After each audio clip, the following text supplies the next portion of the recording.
Hello and happy 2026. It has been a minute, hasn't it? 2025 was a pretty huge year for me, but I'm not here to boast.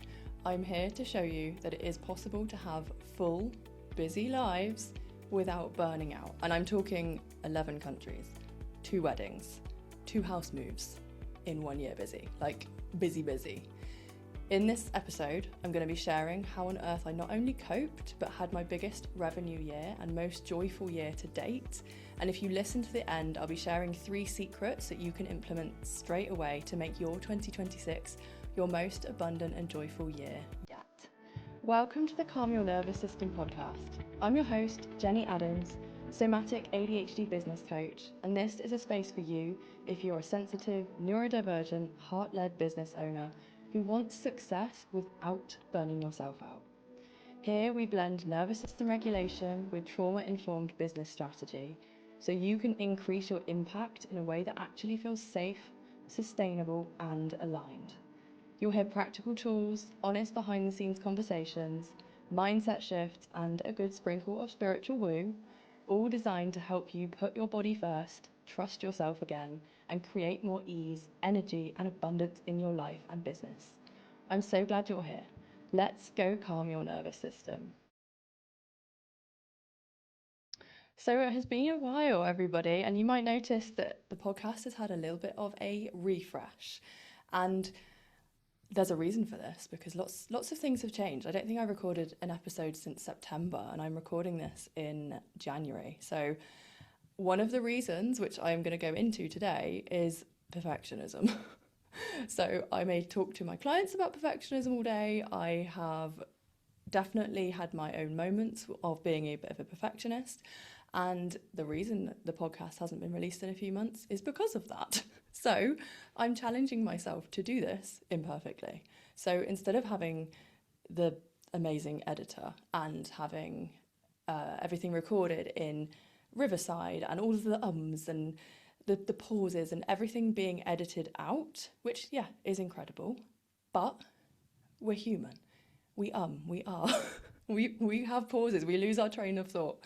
And I realised that this perfectionism was actually causing me to not record the podcast because there was so much back and forthing going on, working with an editor, who is fantastic, by the way, but I don't know about you if you're neurodivergent, especially ADHD.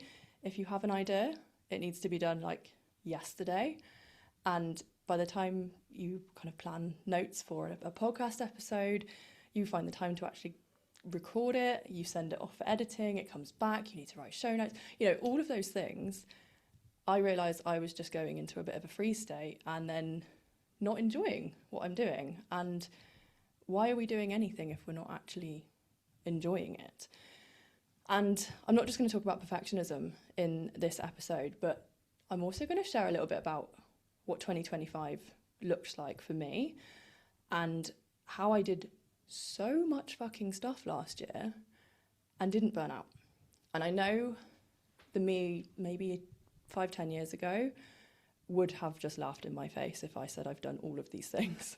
And what I mentioned in the intro, that was just like a snippet of what I have done last year. So I'm going to share a big secret, the one thing that actually helped me not just get through the year, but enjoy it and make it such a big year.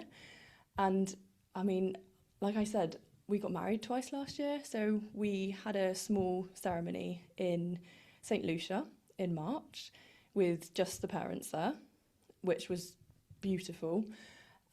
It was windy and we had our vows there, and I don't think anyone could hear us apart from us. So it was really nice and intimate. I'm obviously bawling my eyes out, just like, I'm so in love, I'm so happy right now. Had so many divine messages from my dad as well, who, if you don't know, he passed away when I was 13. We even set up a chair on the beach with a dedication to him, so he didn't feel left out, and my dad was still part of my wedding. I'm feeling choked just talking about this. It was a really, really special day. It rained, even though we were in St. Lucia. It was just an absolutely beautiful day. And I couldn't really wish for more. It was such a, just such a wonderful, wonderful day. And that was our small, intimate, like legal marriage.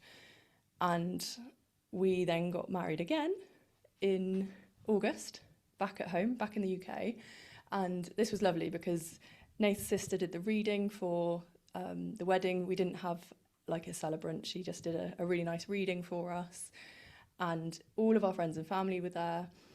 We hired a local village hall, which my mum's old house used to look down onto. So it was really nice. In some of the photos, we've got like my mum's house in the background. And because it was a village hall, there was a lot of organising of stuff that needed to go into it. Because, you know, we're going to spend our budget on having a bougie ass wedding in St. Lucia, not giving every cousin that we hardly ever speak to a £150 a head 3-course dinner. So we still had epic food, but you know, we spent our money wisely. So we, having just all the friends and family just banding together and helping out, and just the support and the love and the gratitude that we had from that day was incredible. Like my brother and his girlfriend were basically like the wedding organisers. And bear in mind, they both have ADHD and are like the most disorganised people I know. Bless them. But this is what happens when we're living in our values and we're putting what's important first. They were both so good at organising everybody, making sure that everything was okay. I don't know how much they actually had a chance to sit down and enjoy the wedding, especially his girlfriend. My brother, on the other hand, got onto the rodeo bull that we had outside and decided to make sure that he won the longest time on it, on this mechanical bull. So he was on that all afternoon, providing a lot of entertainment for everybody. So yeah, and like when we got to the end of the day, me and Nath decided to take ourselves off, and we walked to the beach, which was like 5 minutes away. We even had a sensory room upstairs in the village hall, which I didn't really think anyone would use, but the amount of people that said that was so helpful to just have somewhere with a yoga mat. It was quiet. It was August, so we had a fan up there. There were some snacks up there as well, fidget toys, and you could look down onto the hall, so it didn't feel like you were like having to go and hide in a toilet like I have done many times when I'm overwhelmed, but the actual opportunity to go and just take a breather. And we kind of did it mostly for us, and I didn't actually end up using it, which I'm quite surprised about, but sometimes just knowing that we have something there is really helpful. To just have that safety. And then when it got to the end of the day and we disappeared, everyone just got together and they were taking all the decorations down, which took hours the night before. We had to have the hall back by 9 a.m. the next day for a kids' party, and we had completely transformed this space. We'd put colourful streamers around the entire space of the hall. We'd hung all these pom-poms along the ceiling, and they were handmade pom-poms. So a couple of weeks before the wedding, like everyone I knew was making pom-poms for us. It was a really, really special day. And one of those kind of pinch me moments where you realise how lucky you are with the people you have around you and how willing people are to help when you just ask or you get out of your own way, because I don't want to be cleaning up rubbish on my wedding day. Someone else can do that. So that was such an incredible experience. We also moved house twice in the middle of all this. So we sold our big 5-bed house in May, and I had this feeling at the beginning of the year, but bearing in mind this house had been on the market for 18 months, if not longer, ages, I knew we would be negotiating on this house when we were on our cruise for our first wedding in March. I had a feeling that, and it wasn't just a feeling, it was almost like a knowing that when we're away, the sale's going to happen. And this is becoming a pattern in my life. And I will speak to you more about this and what makes our business and what we want actually happen with ease, not forcing and pushing, is when I'm doing something I love, I'm enjoying myself, I'm relaxed, I'm happy, things come to me. And it's not just a one-off. Every time I have been abroad in the last couple of years and I'm off doing something that just lights me up, I've signed clients, I've made money, I've had gifts just come to me. Things just happen. And this isn't a coincidence, this is an energy thing. And going back to the house, I just knew that we would be negotiating whilst we were away. And lo and behold, what happens? We had 3 viewings on the house the week before we went to Miami to pick up our cruise for the wedding. And this house hadn't had a viewing on it for months, if not over a year, a long time. We hadn't done anything. We hadn't just like reduced the price or like bumped it up on the listings or anything. It was just one of those energy things that I just knew would happen. And we were negotiating, we agreed on a price, and then it comes to, when was it? End of May. And the actual moving out was incredibly stressful. And I might have spoken on this on a previous podcast, but essentially it got to the point where we were either going to lose the sale on the house because of our chain, or we would have to cancel a big family holiday to Spain for my mum's 60th birthday. And this is where, like, I just don't take no for an answer. And I remember my mum saying when we did eventually get to Spain and had sold the house, like, if anyone can do this, Jen, it will be you, because I know how determined you are. And I'm like, we're selling that fucking house and we're going to Spain for my mum's birthday. It's not an either or. I will make this work. And it was an incredibly stressful week. I remember walking back to my car one day after just having rung like the entire chain, all the estate agents, everything. My stress levels were already really high. And then I was walking up this hill and I was like, shit, I'm going to have a panic attack. And I could feel my breathing start to go.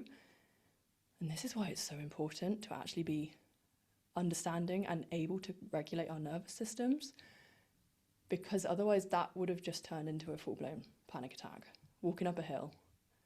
And I knew what was happening. And I said to myself, if you can just make it to the car, you can fall apart. Not right now. And I completely slowed myself down. I started counting my breaths. I was looking around me, I was orienting. So I was using my tools. And I got to the car. I didn't actually fall apart in the car. I think I let myself have a little cry. And then I got home and my wonderful husband could see, and I told him what had happened. He's like, right, trampoline. So went outside on the trampoline and just got some of this energy out of my system. And it was May, so, you know, the weather was nice. And I just lay on the trampoline, just being for a while. And that's all it takes sometimes, is not then having to control every last thing. It's not just letting this get to you. It's noticing, okay, my body's having a response to this. I don't need to fix it. If the estate agent rang me in that moment and said, it's all good, that would not have changed my physiological response. So we cannot always outthink ourselves. We have to put our body first. So we moved out of the house. We moved into my brother's flat for a few months whilst our new property was going through. And that was just a really nice break. And this was what I needed. And I think this is where, especially for women listening, we are cyclical beings. We cannot be on all the time. And after that amount of stress, and moving as well, and having to obviously organise moving, we were also Airbnb-ing the house. And the week we went to Spain was half term. So we had Airbnb'd the house out that week whilst we were abroad. And I was so organised. I was so pleased with myself for how much I organised. We had all of the big pieces of furniture sold and people coming at certain times the day we got back from Spain, because we were moving out a couple of days later. So the beds were going, the wardrobes were going, the sofas were going, you know, all of these big things, which was another reason when they said, oh, we're going to have to move it forward or it's going to collapse. I was just like, I can't reorganize all of these Airbnb guests, all of these like Facebook Marketplace people that have bought things. It's too much for my my neurodivergent brain to deal with. And that was probably what brought that panic attack on. It wasn't the stress of losing the house, because I knew we'd sell it.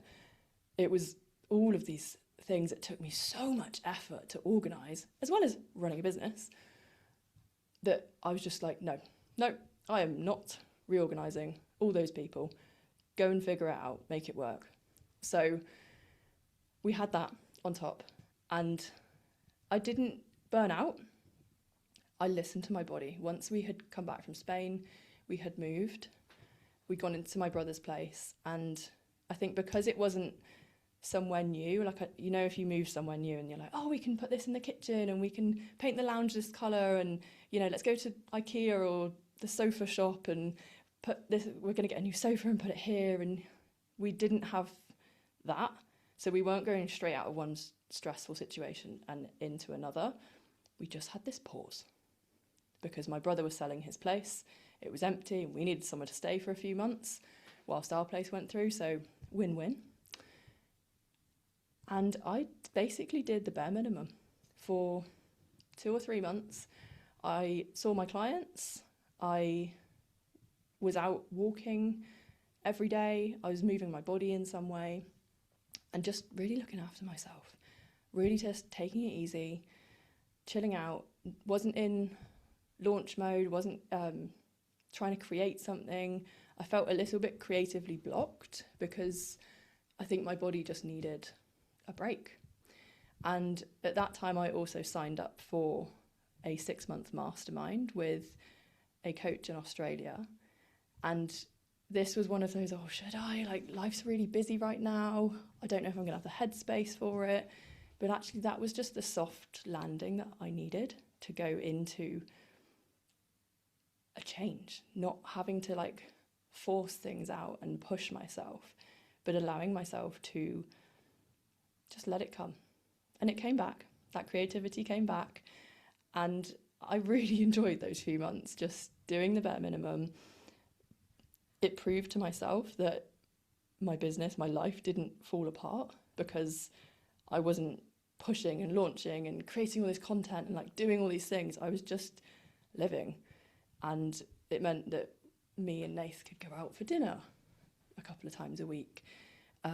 With really nice weather when we were there as well. So because I hadn't jam-packed my schedule, when it was like 30 degrees on a Monday, I'm not going, oh, I have to work, that sucks. I'm saying, actually, there's not that much in my diary right now, or what is in there can be moved.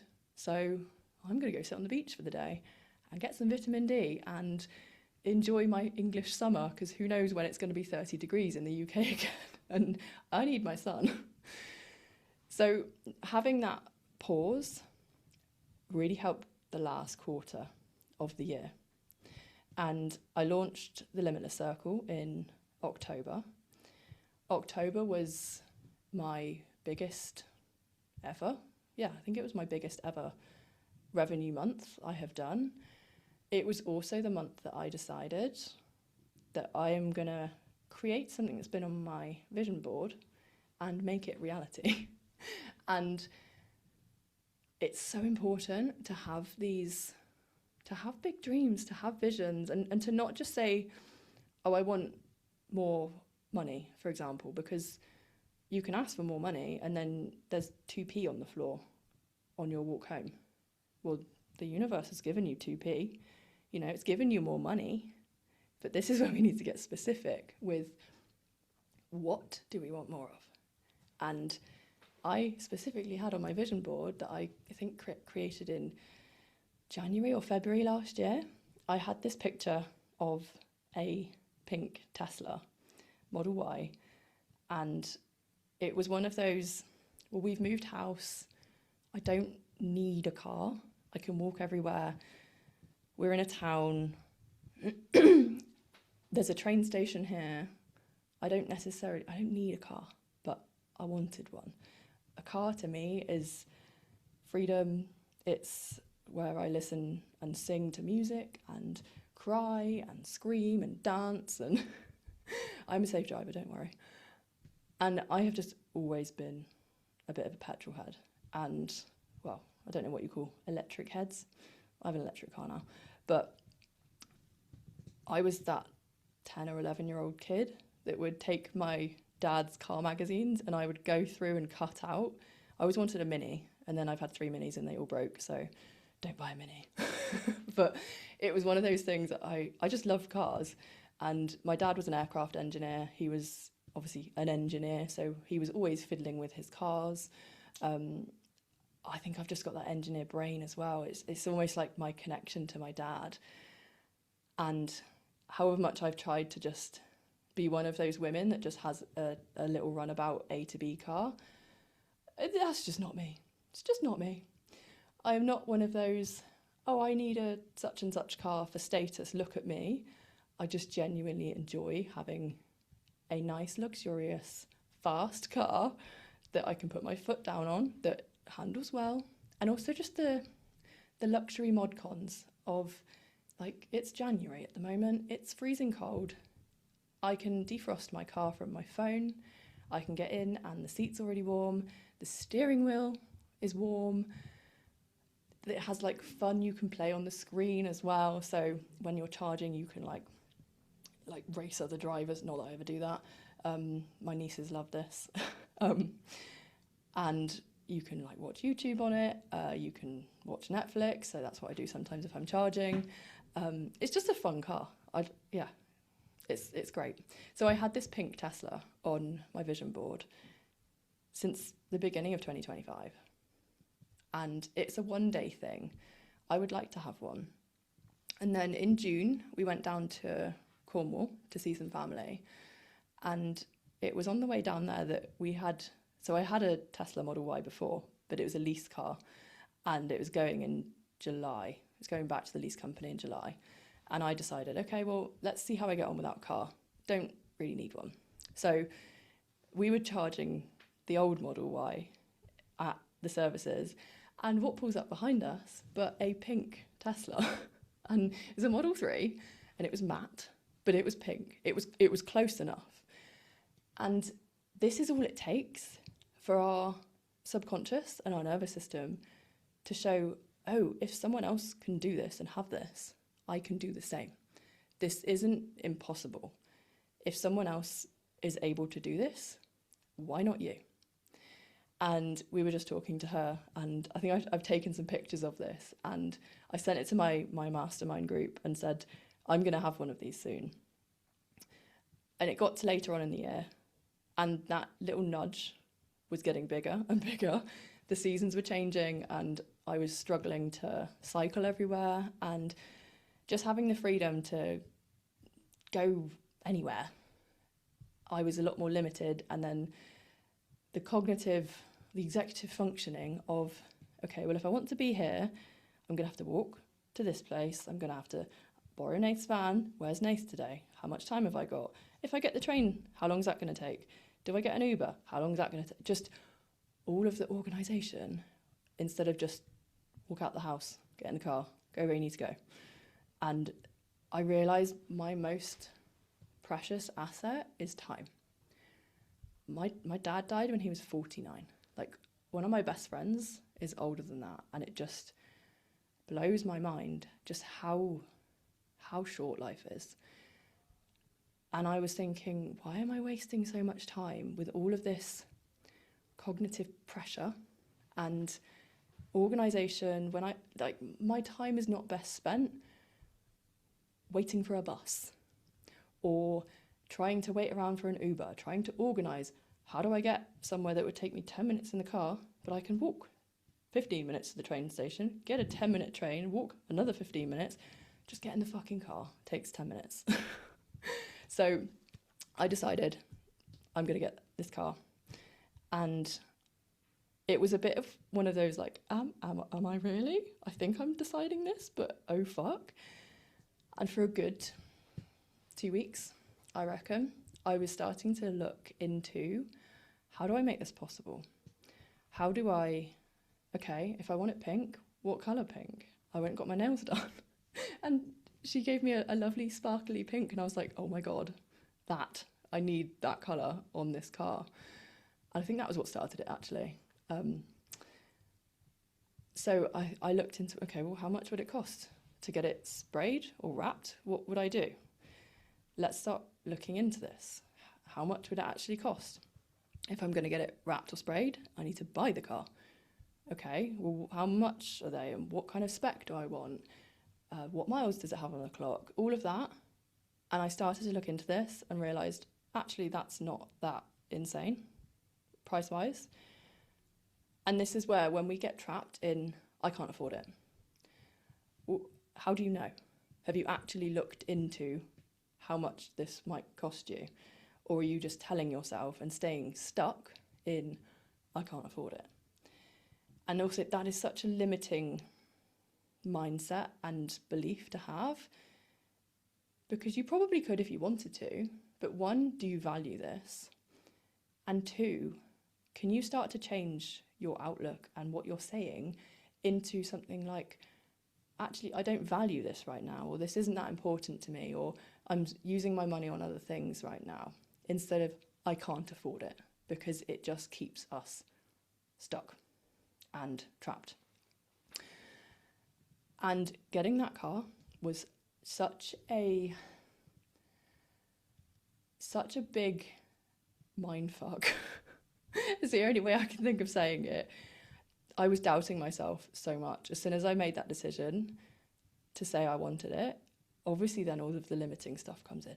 Well, what if you can't pay back the loan payments on this? And what are people going to think? And who's going to say this? And are people going to support you, or are they going to judge you? Are you being really lavish and over the top? Or, you know, all of this stuff was coming in. Do I trust myself enough to have this car and what it means for me? And obviously it's a bright pink sparkly Tesla. Like, it's not gonna go quietly. It stands out.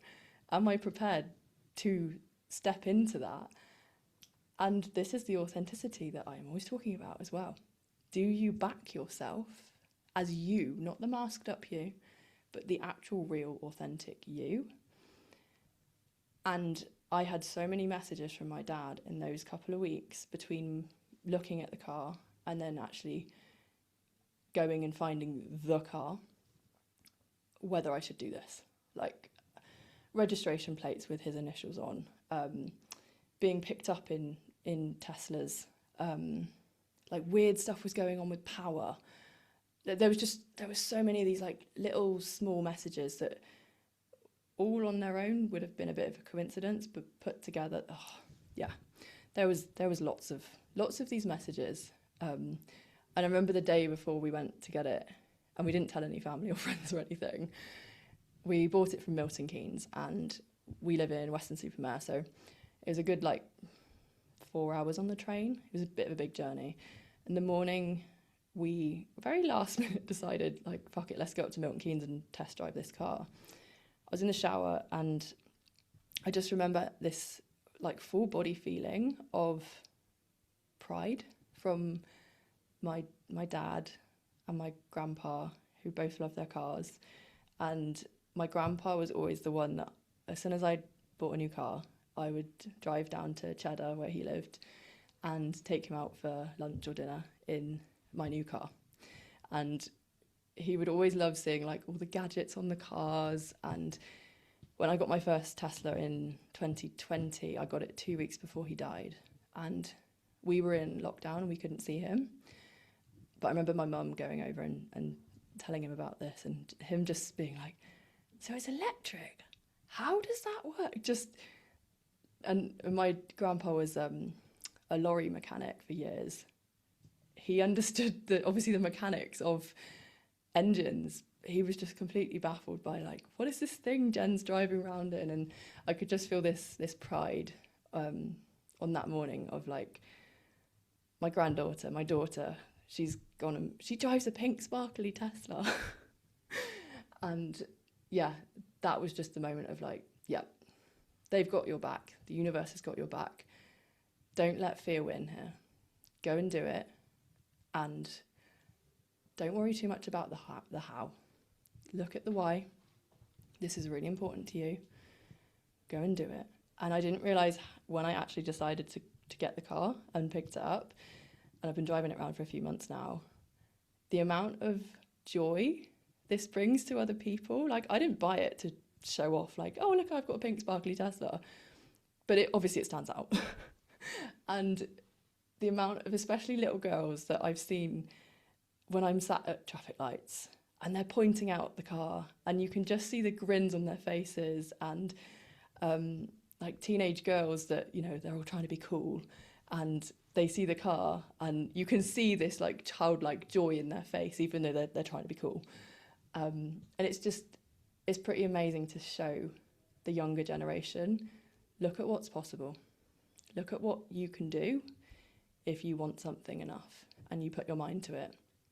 And that's why I'm doing what I'm doing, is not to say the whole world needs to drive pink sparkly Teslas, but to show the next generation of women and girls what they can do. Getting out of your own way, so the next generation doesn't grow up doubting themselves and questioning everything and telling themselves they're not good enough or stay small. All of that shit that so many of us have grown up with. And just by being female, we get given a whole load of this, unfortunately, let alone neurodivergent women. And we've got someone in the family who is neurodivergent. And I remember having a conversation with them, and I can't remember what it was about. I think it's about something, me having something to do with sparkly unicorns or something like that. And they said to me, oh, you're the first grown-up that we know that likes fairies or unicorns or whatever it was. And I just remember saying to them, well, yeah, you don't have to grow up and grow out of these things. If this is something that brings you joy and something that you love, go and do it. Like, you don't have to limit yourself because some people say you need to grow up and be sensible. And this has probably been a big turning point in my year, was choosing joy over pushing, stressing, forcing. I just let 2025 be one of those years where I chose me. I chose joy. I chose travel because I absolutely love travelling. I think I went to 11 countries last year. I think we went to seven different places in Spain in 1 year. So, but it absolutely just lit me up. And that was October. I got my car, biggest ever month. And at the beginning of October, I had also just booked business class flights to Australia because the mastermind that I was in, we had a weekend immersion on the Gold Coast, so like a retreat. All of us that were in the immersion, the mastermind got together in person on Gold Coast in Australia, and there was me and two other women that flew from the UK and France across the planet, which was pretty insane, basically for a weekend. But I am one of those people that if I see an opportunity somewhere and I get an invite, do you want to come to Australia? Do you want to come to Arizona? Do you want to go to Miami? Do you want to come to Toronto? I'm like, yeah, of course, fuck it, why not? And these are the moments that light me up. And also, because I am in that joyful, happy energy, things just come to me with so much more ease. So I was umming and ahhing about, oh my God, do I book business class? Do I not? I really want to, but because when we came back from Miami, our flight got cancelled. This is for our wedding. It was just a nightmare of a trip home. And it was both ways to Miami. Because I'm hypermobile, my ribs were starting to dislocate over my pelvis, sitting in an economy seat. So it wasn't just uncomfortable and a bit of like aches and pains. It was literally like, I can't even describe it. It was like my guts were moving out of place.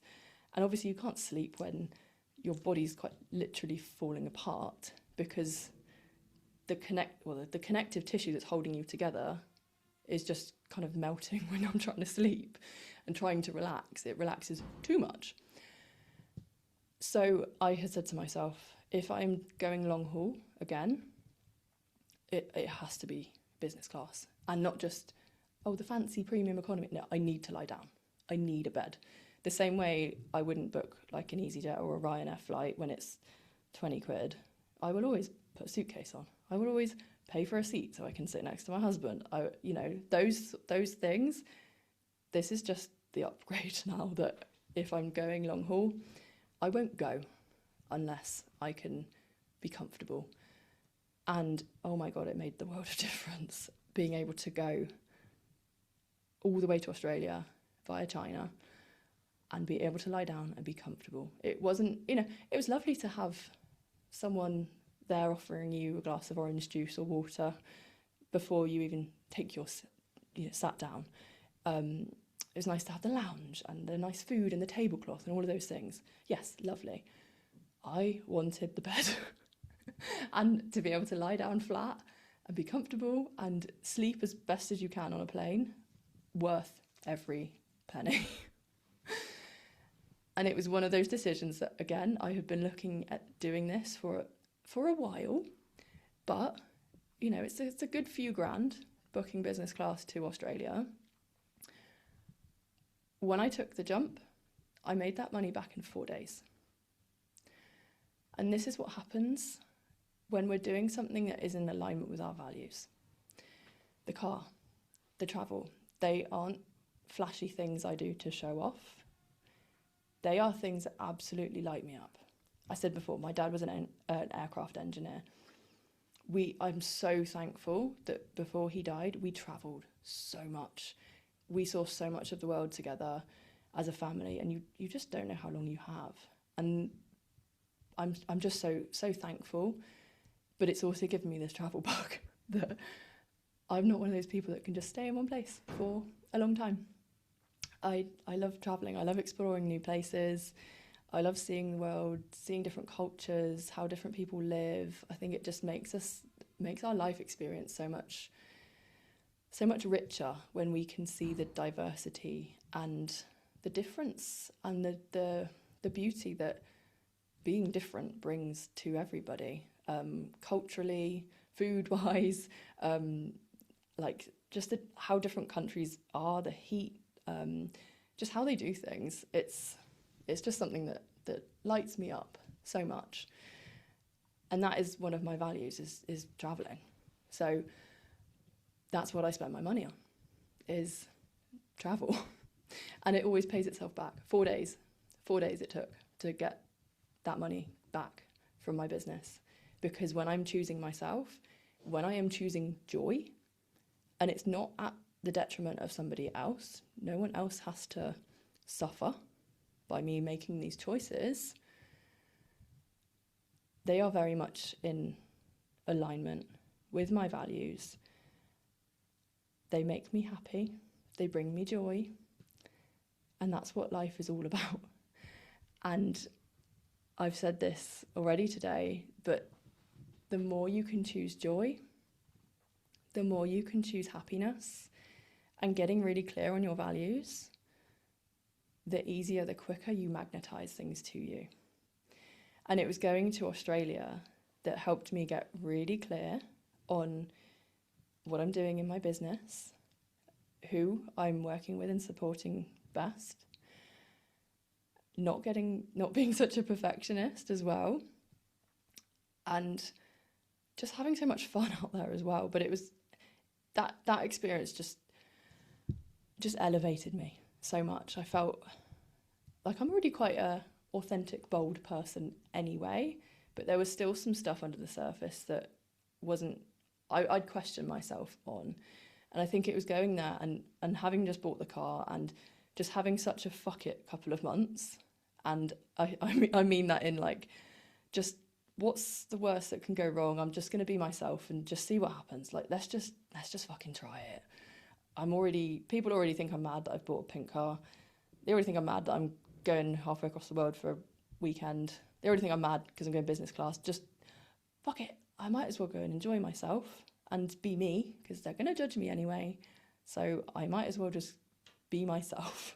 And it was going there, and I've had multiple experiences like this where I choose me and I am met with such warmth, such acceptance. There's not that mask, there's not that that barrier in between. Like, we know, especially if you're neurodivergent and highly sensitive, you know when someone's not being legit.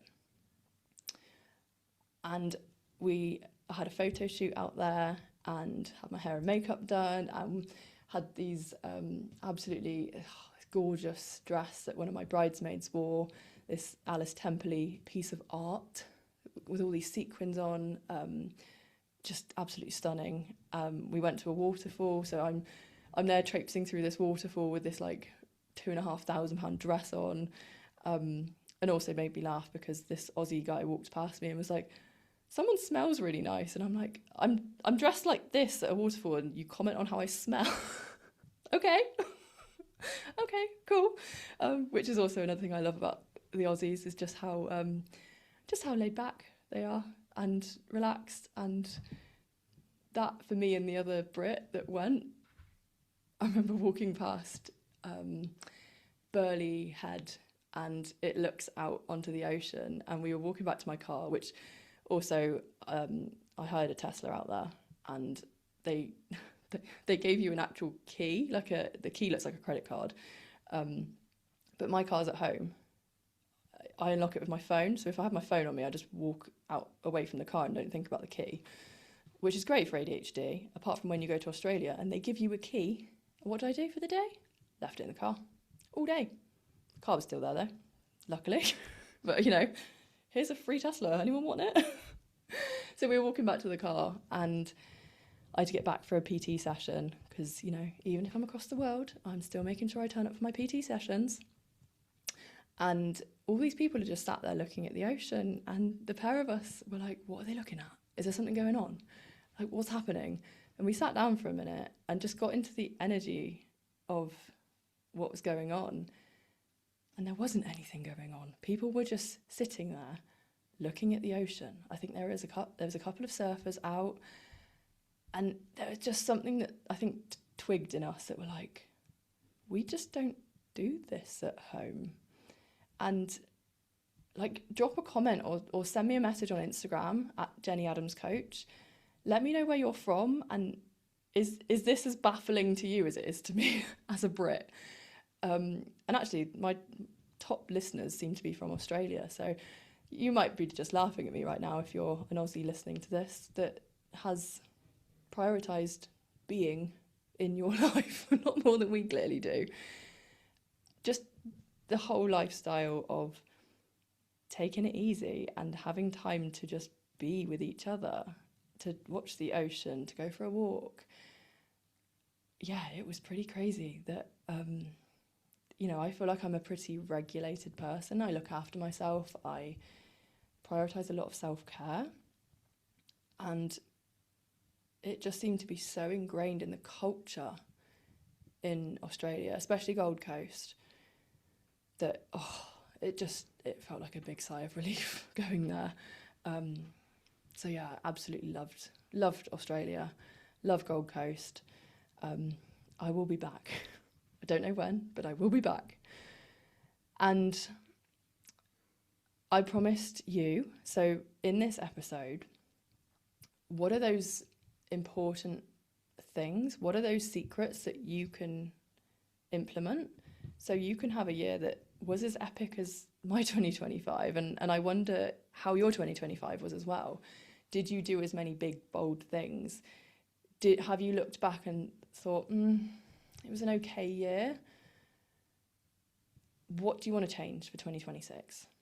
Do you want this to be a big growth year financially? Do you want a big growth in your business? Do you want some personal growth? Is this more of a maintenance year? Because the biggest thing that you can change is when you are leading from a place of having more energy, you are doing things that light you up, they energize you naturally. They fuel you. When you are in that happy, energetic place, more money, more joy, more ideal clients, more energy is just naturally going to come to you. And you can flip this and say, well, how hard is it when you're in that low energy state to manifest what you want? Is this when misery becomes company? That everyone's whinging about, it's January right now. Oh, the weather's crap. Oh, it's not stopped raining in 2 weeks. And oh, it's the end of January and everyone's skint and blah, blah, blah. Can you see how easy it is for us to get caught up into that? And also be like, oh, just shut the fuck up. Yes, it's January. And I'm telling myself this kindly as well, because I do catch myself whinging about the greyness out here.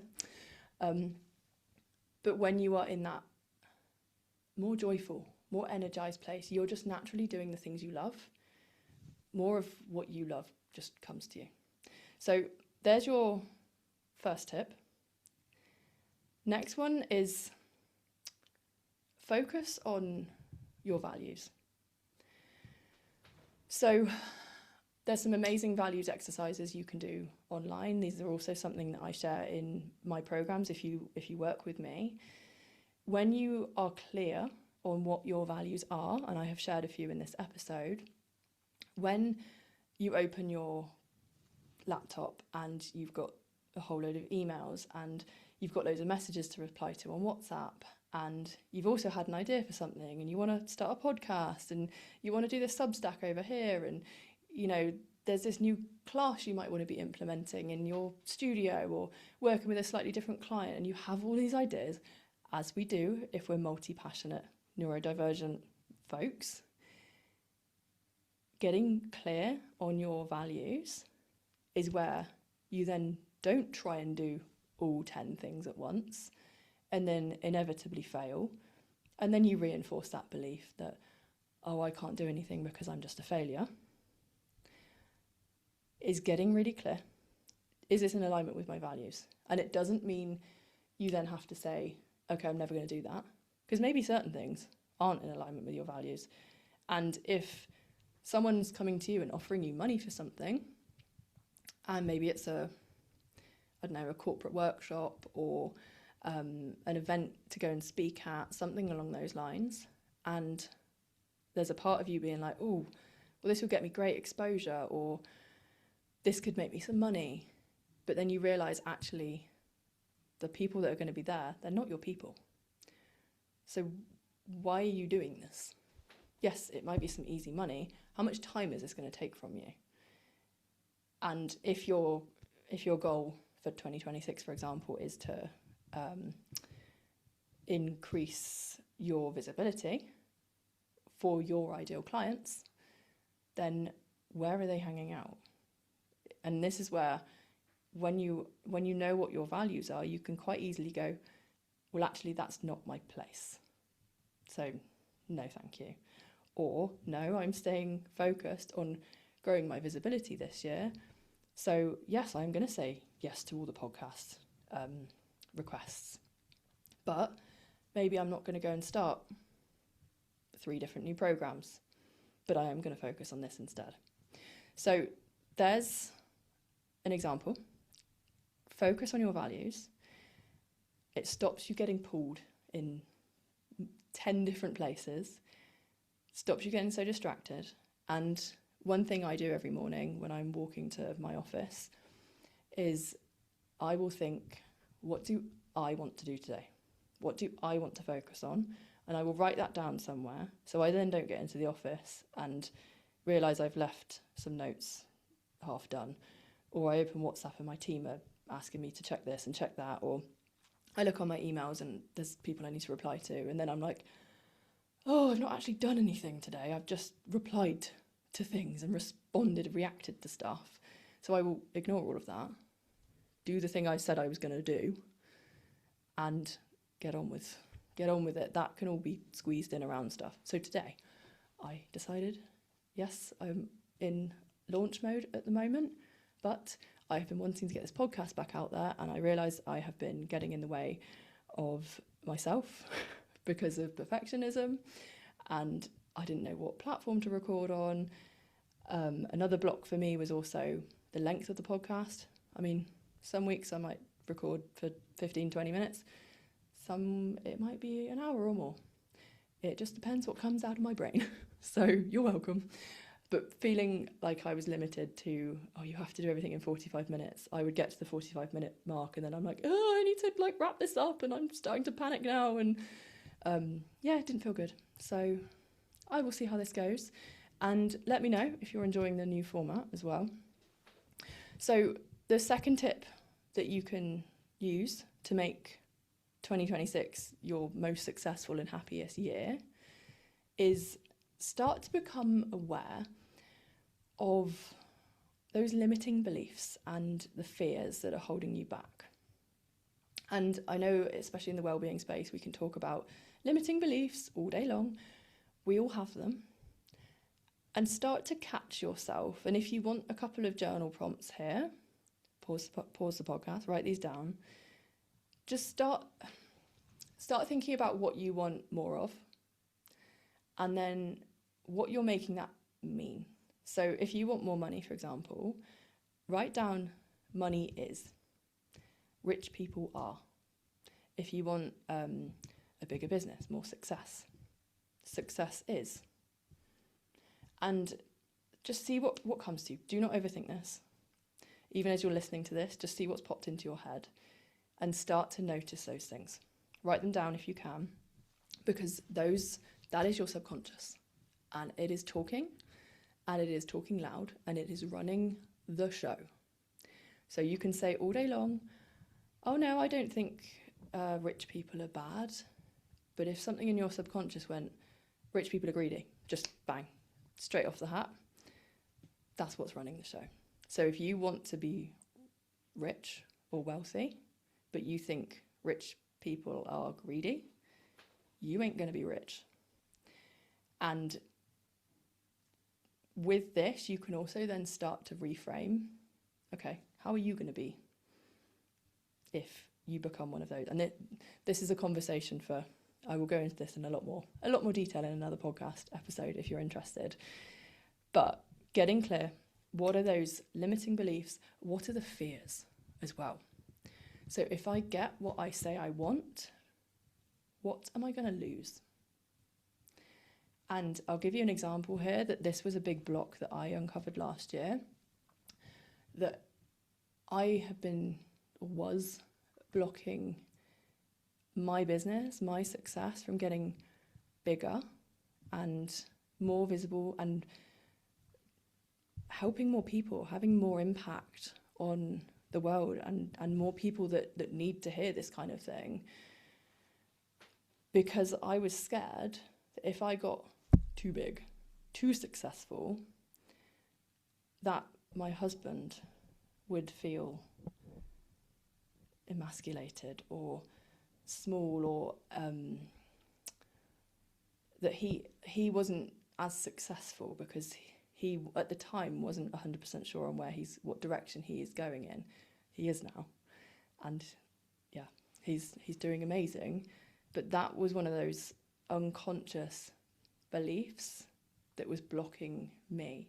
And I went and had the conversation with him and said, this might sound a bit crazy and I'm sure it's not true, but I'm just a bit worried that if I get too big, too successful, will it make you feel a certain way? And he was like, thank you for sharing this, but I have got your back. I want you to be successful.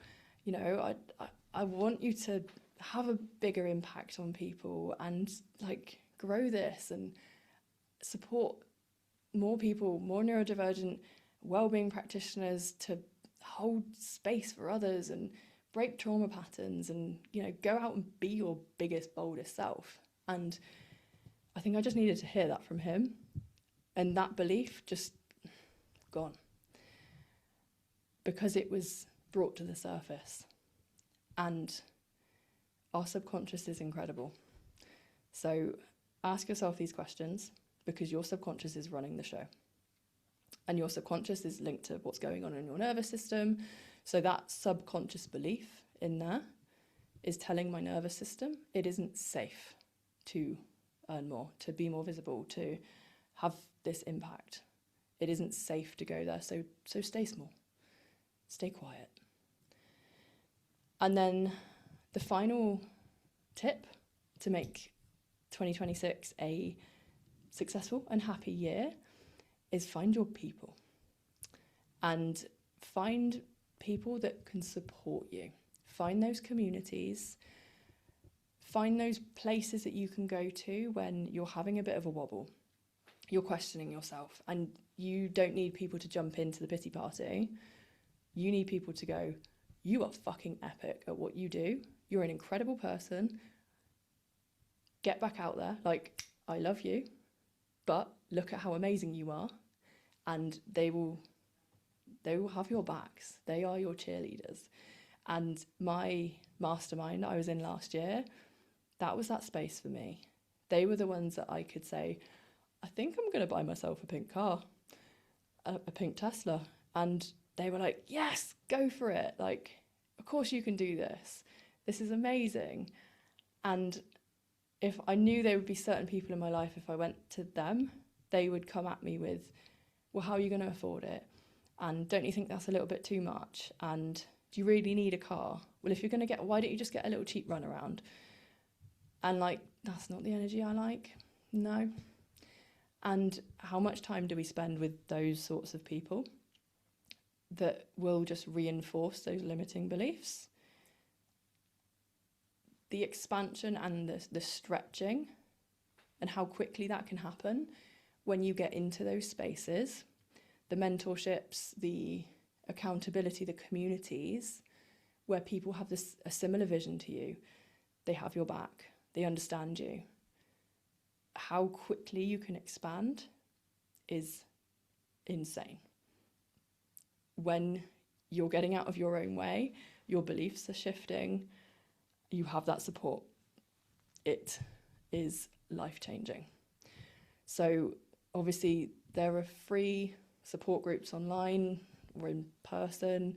There are various different mentorships and communities depending on what you're looking for. Obviously, I have a few. I've got the Limitless Circle, and in March, I've got the Abundance Academy starting, which is going to be a mastermind for neurodivergent wellbeing practitioners. So watch this space, but go and find your people. Go and find that support, because we're not supposed to do this on our own. Nobody gets through life, and it is a trauma response, thinking that we have to do everything on our own. We need to be able to depend on other people and not be fully dependent, codependent, but to be able to reach out for support. Because I don't know about you, but I am a highly sensitive neurodivergent woman. I have meltdowns. I have days where I am like, what the fuck am I doing? I am terrible at everything. What's the point? What am I doing? I'm a shit person, blah, blah, blah. And if you're anything like that, you have those days. Those are the days you need the people around you to go, you're just having a bit of a tough day. This will pass. Remember that you've done this, this, and this. You will survive this. You are okay. You don't have to do this on your own. So that has been my 2025. I hope these tips have been helpful. It has been a big year. So much going on. And yet, because I have been putting myself first throughout this, I have been seeing a PT at least once a week. I've been going to yoga or Pilates, again, once a week. I've been travelling. I've been doing the things that I love, that light me up. I've been eating as well as I can. Also letting myself have an occasional day in front of Netflix, eating pizza and crisps. Because, balance. Just looking after myself, basically. Finding the things that bring me joy. And I've stopped listening to everybody else's bullshit, because they're just reinforcing those limiting beliefs. And we don't need any more of that.